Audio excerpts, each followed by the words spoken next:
Hey there. So for Gentle and Classical Preschool, do you need the books? No, if your library has them all.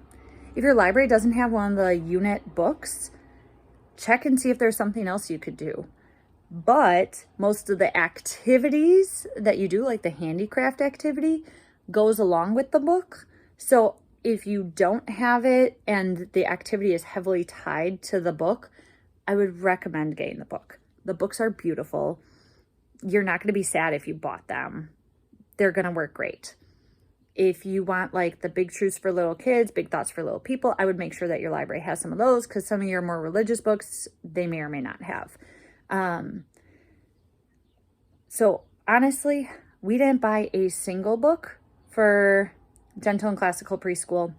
I also, our library did have the big truths for little kids. My kids were super into it.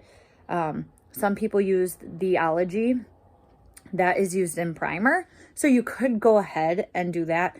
But once again, then you're kind of tweaking her curriculum, which is totally acceptable. You don't have to use someone's curriculum exactly as it is.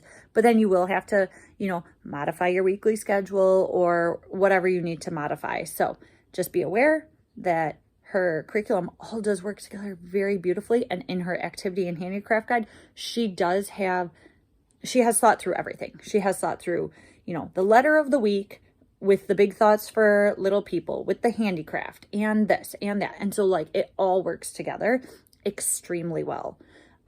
So honestly, if you can keep it all together, I'd recommend it. Do you have to? Absolutely not. If your kids aren't connecting with a book, scrap it. Don't force this. This is a time for play and discovery and just fun together.